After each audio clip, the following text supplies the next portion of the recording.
You're listening to Smart to Death Radio. Hey everybody, it's the interview queen Alicia Toot here, and you are currently listening to and obviously enjoying Queen's Court.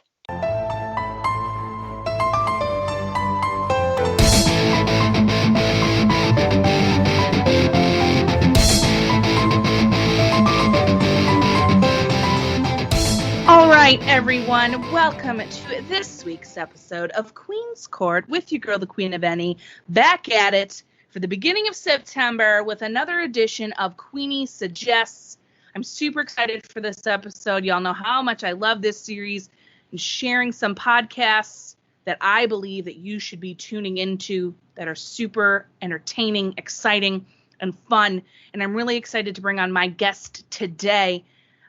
Every time I'm on any of his stuff, I feel so special, and I want to make him feel the same way. I don't have the same intro skills, but what I will tell you is that he's the man with the plan. He's a senior editor at Thepopbreakcom.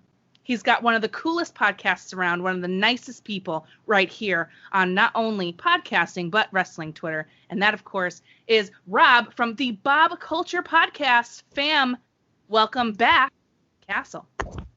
Queen, I don't know who canceled on you, but I am honored to be here on Queeny Suggests. And as I always say, finally, the Rob has come back to the Queen's Castle.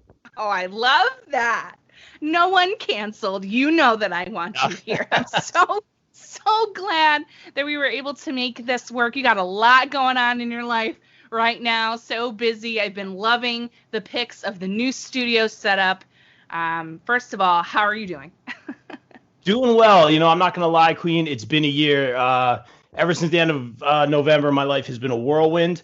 But, you know, it's not how hard you get hit. It's, you know, how you take the hit, you get back up. I butchered that line, but you know where I'm going with that. I'm terrible at the quotes. But you guys get the idea. I'm sitting here, although I am in the castle, I am also in the Bob Cave for one of the first times ever with the Queen. So this is pretty cool.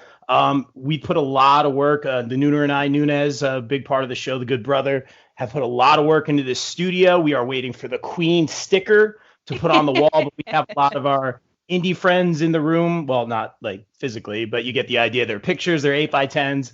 I got my Rey Mysterio signed mask in here. I got a lot of autographs, a lot of just nods to the bands and wrestlers we've had on the show. So it's good. This is home. Yeah, and it's looking great. I'm loving the way you have everything set up, and clearly you're a wrestling fan, Rob, as if we didn't know that already. But let's start this right off with diving in a little bit about your actual wrestling fandom. Before we start talking about BCP and Thepopbreak.com, let's talk about you. Tell us a little bit about what it was that drew you into wrestling. So long story short, Vac, you know, we call him the Human Wrestling Encyclopedia on our show, has been my best friend since we were 4 years old, which it was just such a great, important part of my life. He's been into wrestling forever. And I was always the guy, even when I was a kid. It's fit, you know, I was that guy. I hate to say it now, but like, it's fake. It's fake. It wasn't for me. But like, you know, we would still play with the action figures and stuff and like the video games, but like I never really watched. So it wasn't until we were both in college. We went to college together at Rutgers University here in New Jersey. And, you know, he would watch wrestling and I'd just be on the computer doing like my social media stuff. And I saw this guy in a mask jumping around the ring and doing springboards and jumping off of cages. And I was like, this is not like what I expected. This guy's cool and he's fast and he's like flipping everyone around. And that was none other than Rey Mysterio Jr., you know, Rey Mysterio. And that was the, you know, that snowball effect that turned into this fandom where I loved it and just became such a huge fan. And now there's a Rey Mysterio. It looks like I've hunted Rey Mysterio, but there is a Rey Mysterio mask hanging off my wall. That wasn't the intention, but it looks really cool. Signed by Rey Mysterio, who I got to meet. So, yeah, that's how it all started for me. Oh, wow. Well, Rey Mysterio, I feel like, is such a legend in his own right. And watching his journey from starting, you know, on our screens, if you will, getting excited about watching him wrestle is really super cool. So other than Rey, though, when you kind of really started your fandom, who else kind of captured your attention right off the bat? Right off the bat, that's a really great question, Queen. It was definitely Rey, and since then I've always been into that fast-paced, high-flying style. So naturally, I gravitated towards the risk taker. I'm doing the juke over here. I know this is all yeah, Jeff Hardy. Jeff Hardy. When I was younger, I got a lot of comparisons to Matt Hardy. Like I always had the chin strap. I didn't have long hair, but people always call me like the third Hardy brothers. I have a great picture with the two of them hanging in here as well. So I'm the third Hardy brother in that picture, with no wrestling skill whatsoever. But I gravitated towards Jeff, who I just hate to see struggle with his demons.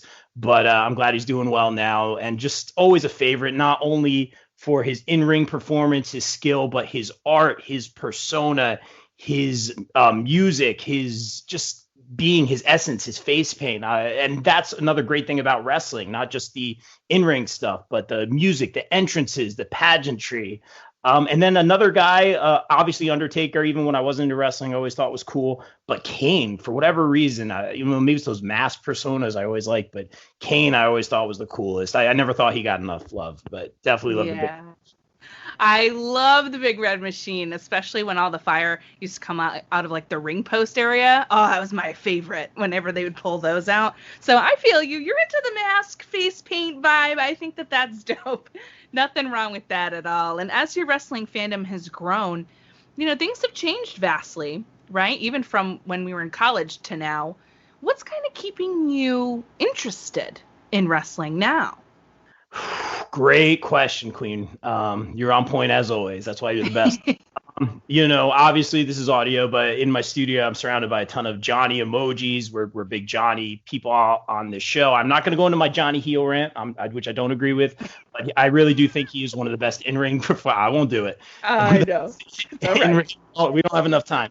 One of the best in-ring performers. I think he really is going to be on the level of a Daniel Bryan and AJ Styles. If he is already, those matches with Cole, he knows how to react. He knows that psychology in the ring.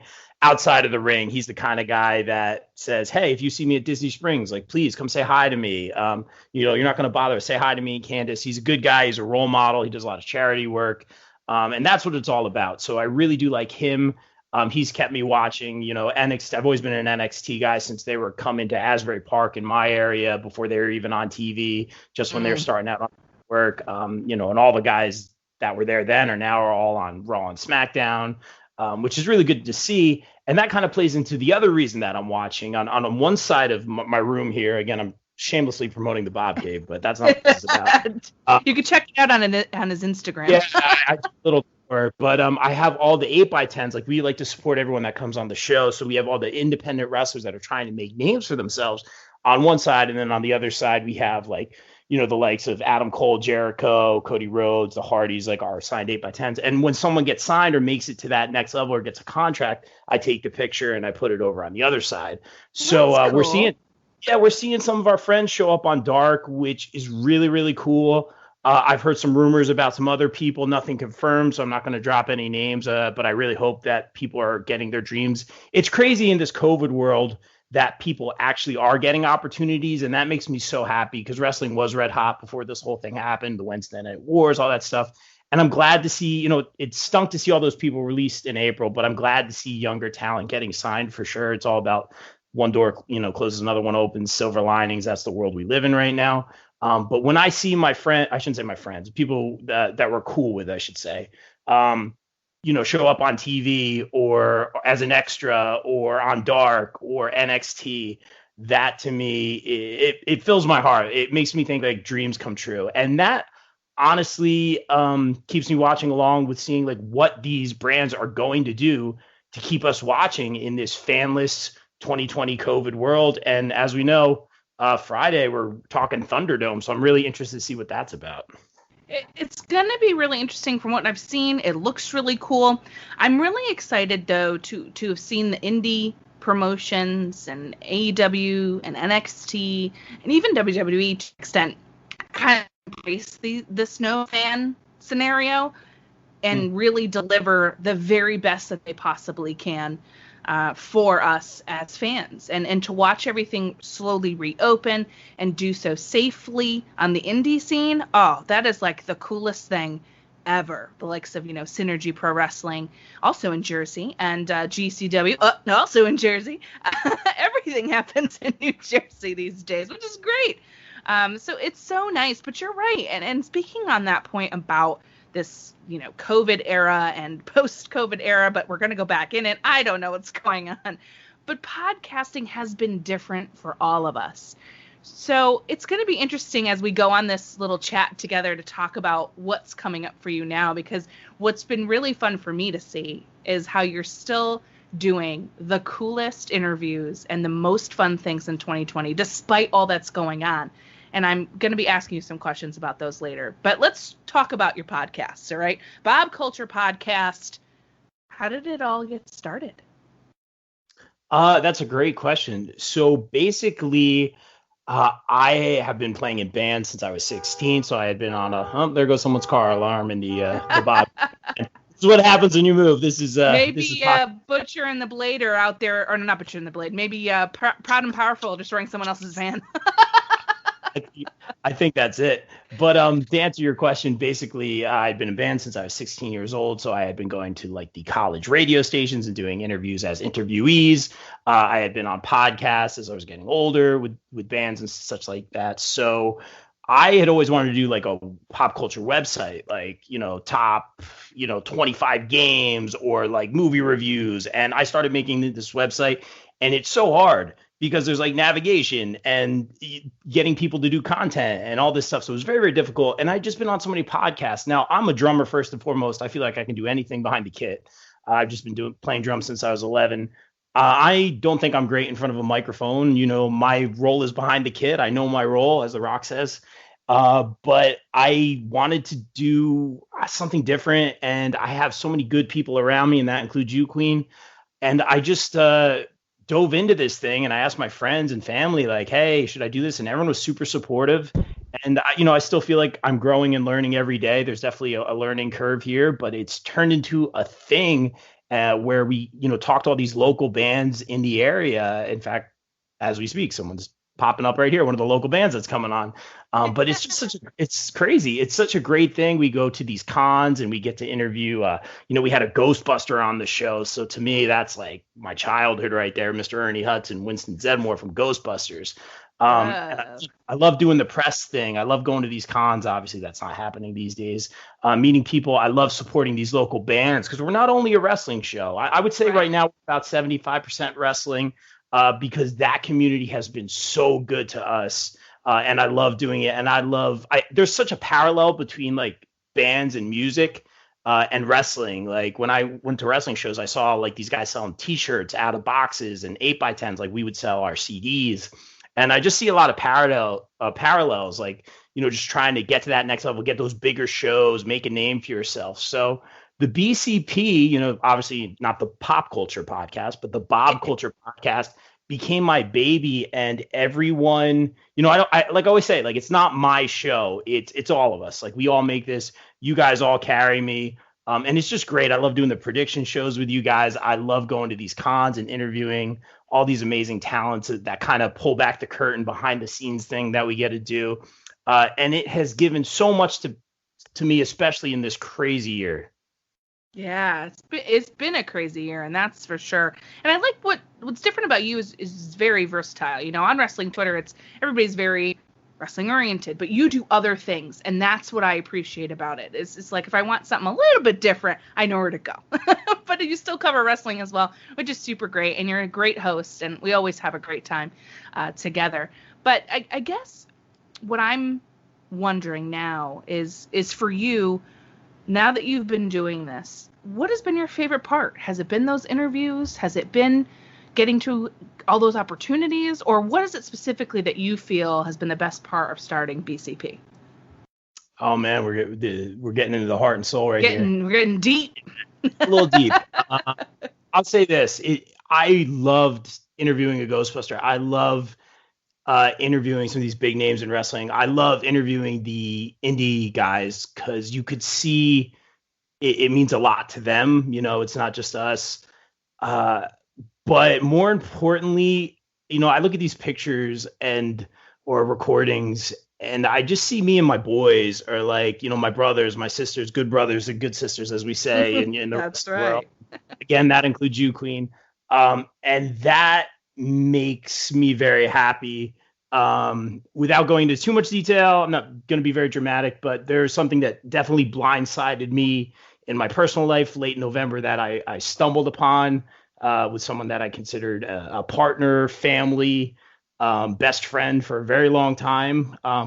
That blindsided me, threw me off guard, and definitely threw my life into a whirlwind. And everyone around me, I pretty much didn't hang up the show, but I kind of stepped away from it. Need to readjust everything. And everyone was just so amazing and supported me and built me back up. Not to say I would pull the plug on the show, but I just needed to change my whole life, my whole logistics. Sure. And as I made this move to this new place where we have this Bob Cave, everyone has been so supportive, not only with the show, but in my personal life. My buddy brought over bar stools and a kitchen table. We have like 3 TVs that like people gave us. It's amazing. In the mail today, I got a toaster oven and a WWE title belt waffle maker. So, so it's really, it's happening tomorrow, I think. But it's crazy. Everyone has their stuff in life, and not to compare what I went through with anybody else's. People struggle every day, and that's another reason I love the podcast, is to use our platform to help people who are struggling. Shameless promo. October 3rd, we're doing Val's. We're sponsoring the whole event. Val's Pals Go to War. Val is a great kid, nonverbal. He has some big surgeries where he's going to get, I think, something from his forearm moved so he can use his hands again. And a lot of the ticket sales, a lot of our sponsorships, the money, that people are using to sponsor matches is going to the family. They're a great family. And Val resonates with the wrestlers. Like he responds to them and that wrestling community. And it's so, I think one of the wrestlers was over there. I think it was, got to give him a shout. Hog was over there spending time with the family and making Val smile. And that's what it's all about, the community. So I also love using this platform to do good. We've done stuff do good, not well.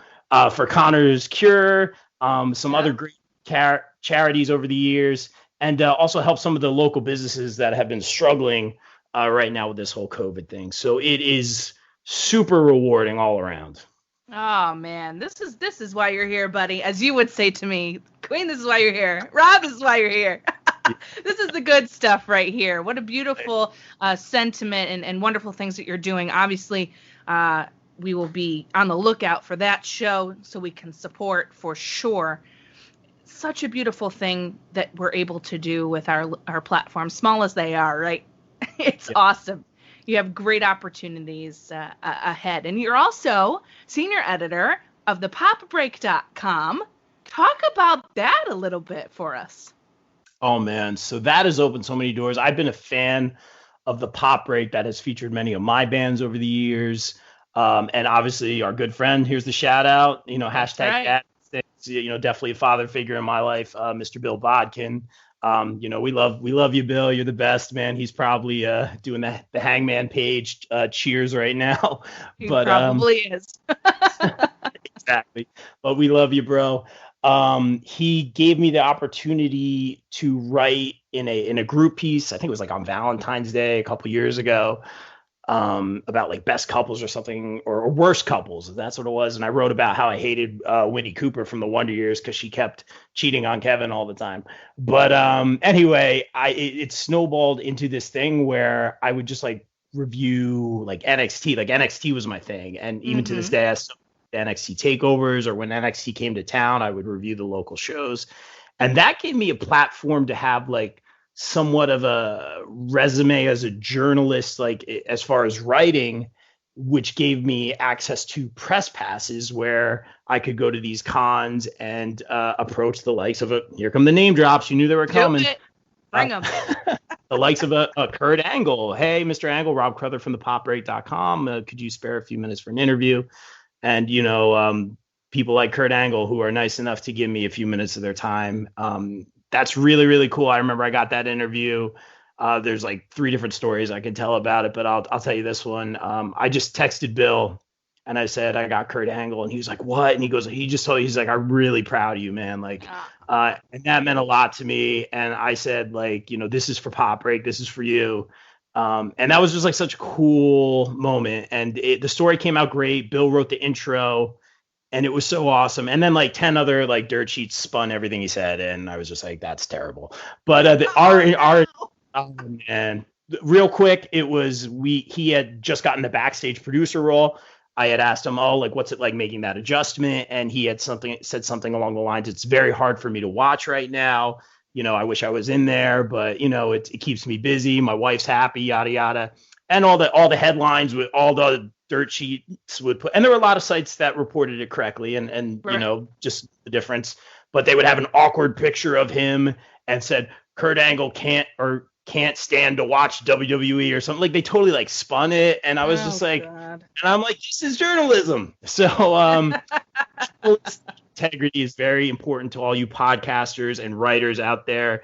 If you have those big crazy headlines, like I'm not going to be following you. Like if you have good sources and know your stuff, like I know what websites and what people I'll follow. So journalistic integrity, very important. But that being said, the Pop Break has given me so much opportunity. I've got some screeners for things where I get to, preview stuff and review it early. I get to go see some plays and things like that. I try not, me, I keep it positive. I try not to trash anything or knock anything. Yeah. But there's been one or two things that I think I gave a 1 to something, 1 out of 10 once. And that's not me. Like it has to be really bad. WWE 2K. What was it, 2K20, the one last year? Oh, yeah, no. Ooh. It didn't work. I mean, it made for some great GIFs, like in glitches and stuff. And, she's a maniac and like having Rhonda like stuck on ropes and all that funny stuff. But I keep it pretty fair, and it's very cool to have a voice. And I'm so thankful to Bill and everyone. And now I'm senior editor at the Pop Break. It's very, very cool. It's just got a nice ring to it, so I love it. Sounds profesh. Yeah, there you go. I love it. I know. Sounds good. And speaking of all these great things that you've been up to, 2020, weird year, very strange. We're in August, almost September, and I'm still not over it. We still have a little ways to go, but you've had some great interviews drop. I've listened to almost every single one because of how good they are. Okay? I'm going to let you name drop them because they're crazy, but you'll have to tell us a little bit about these amazing interviews that you've had this year. Well, I appreciate that, Queen. So here come the name drops. As Bill always says, it's not a podcast unless Rob does a name drop. Shameless promo. Yeah, shameless promo. We love it. I'm so happy, man. I think October is when I interviewed Kurt Angle. And then like when this whole like COVID thing happened, I kind of was like, I can still do the podcast, and I'm going to utilize, like I never really did video, and I'm going to utilize like the Twitch and the Facebook Live a little bit more. And again, everyone just kind of contributed. Shout to Kyle Masters, who did my background for Twitch, who I believe I connected through you, and you have a background on Twitch. So he hooked it up. Yes. I totally stole your steez completely. Imitation is the greatest form of flattery, right, Queen? That's right, honey. That's right. But I was able to find some contacts again through some mutual friends, and that's what it's all about. We were able to reach out and successfully interview Dana Brooke, and she gave us like a solid 45 minutes, which was great for the Pop Break. We got Rusev, and I believe maybe his last interview while he was in WWE. You could tell and again, he was very funny. I remember picking up my phone, and there was a little bit of a miscommunication, and picking up my phone, I wasn't sure if it was going to be him or not because there was like a little confusion. And I remember picking up my phone and Rob, and I'm like, yeah, it's Rusev. And like, I'm like, it just like made my whole life, like Rob, it's Rusev from Rusev, Oh, hello. So that was really cool. And again, like the fact that I get to do that with my boys, and one of my friends, my cousin is a substitute teacher or full-time teacher now. And sure enough, he got to show the kids that he interviewed Rusev with me. So that's another thing that was really, really cool. And yeah, just not just like the big names, but also, and not to say these are smaller names or anything, but just like these indie names, Casey Navarro, who comes on our show, who is the future of this business. Just turned 21. He's been doing it for a long time.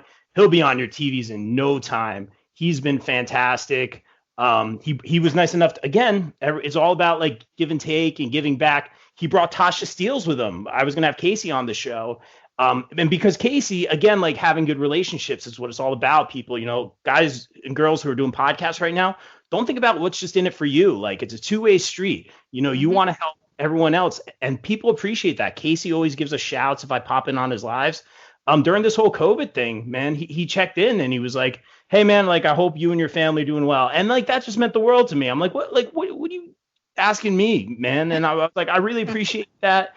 We ended up doing an interview. He brought Tasha Steeles in, who's fantastic on Impact. She's great. And yeah, just love interviewing these indie talents. Gacy, we just had on Joe Gacy. His partner Eddie Kingston just got signed to AEW. So I'm really just hoping some big things for some of these guys and gals. The Goddesses brand we have here in New Jersey, TCW, is doing a great job with that. That's the all-female wrestling show. So many great names that are going to go so very far. I'm so happy to be associated with that. And yeah, what other names? Chris Statlander, we got at WrestlePro. Yeah. Great interview. I'll just say this real quick. It was one of those interviews where afterwards I'm like, oh, did that like go well? Like, I don't know. Was I good? And like every question we threw at her, she kind of turned upside down on its head, and it kept us on our toes. And I look back at it now and I'm like, she was messing with us, and that's her. You know what I mean? And I look back so fondly at that interview now. But when Nunes and I were doing that, I was like, was that good? Like, were we kind of like on different wavelengths? And he goes, no, man, like it was different. And we went back and edited it, and it was fun. It wasn't just like cliche answers. This is my goal, yada, yada. Like she kept it so real. So it was very cool. I know, that's my favorite one. It was so good. It was great. I love that. And Chris Statlander is really, really cool. And what a fun thing to look on my timeline and see that my buddy interviewed Chris Stat. So cool. I think this year's closing out, but you've had some great stuff happening. And while we're in the final push, if you will, to the end of 2020, what's in store for the Bob Culture podcast for the rest of this year and maybe into next year? It's a great question. I think we are coming up on our 200th episode, so we are going to be probably doing another charity event. I really pride myself on, our guys and girls involved with this show. We all, when this COVID thing happened, we all donated and bought lunches for the hospitals and stuff like that. So we're, like I said, we're very big on charity and using our platform to help other people. So I think we're going to do something like that again for probably some sort of COVID response or relief for the 200th episode. I'll probably have a lot of live bands involved. More importantly, again, with the shameless promo, but this is a big one. As I said, Val's Pals Go to War. That's by Standalone Wrestling. Chad Minez, who has been a pillar of the show. None of this happens without him. Gave us the event. We are sponsoring the whole event. We take that very seriously. You guys, if you can't make the show, you can donate a seat. And a lot, again, the funds go to Val and his family, which is just fantastic. I am going to be receiving an award, a Standalone Wrestling Appreciation Award, I should say, an award. So I assume I will be in the ring. I don't know if that means I'm going to get super kicked at some point. I don't know if that means I will get the mist from somebody, but I am down. I'm not as young as I once was. But I'm down to be a part of the show and make it fun. And more importantly, we know that that show's not about us. It's about the cause, and Val's Pals Go to War. And that's here in Ocean Gate, New Jersey. Follow Standalone Wrestling or Val's Pals Go to War on Facebook for more information. Oh, that's going to be awesome. I'm really looking forward to that. And I definitely will be donating a seat. So make sure you let me know how to do that. I'm a little far away, and obviously with COVID, I'm not going anywhere, but I will be happy to donate to that cause. We love it, and I think that's wonderful that you're a part of that. It's been an absolute pleasure to chat with you, as always, Rob, and I'm super excited that you joined me today, and I'm also excited for you to give the shameless promo plugs at the end here so everyone knows where they can find you and all the good information that they need for everything BCP. Love it, Queen. Well, first of all, thank you for having me. As always, like I always say, like, this isn't my show. This is all of us. That includes you. You are a pillar of this show. This the art I have for the t-shirts you get at Thepopbreakcom for all your Bob Culture t-shirts. But we have some nice, I call it the Battle Royale shirt. Look for the Queen Easter egg on someone's gear. Little shout to the Queen, who's been a huge part of this show. So thank you again, Queen. You can get your Bob Culture shirts. We have the White Lightning logo. We have the Battle Royale logo. We have the I'm a Chad Minez guy shirts. We have the I'm a Chris Nunez guy shirts, which are selling really well. Everyone loves that Chris Nunez, the best smelling human on the planet. The good brother. Shout to the goodest roomie right now, the goodest brother, Mr. Chris Nunez. But you can get your shirts at tpublic.com. Just search the Bob Culture Podcast.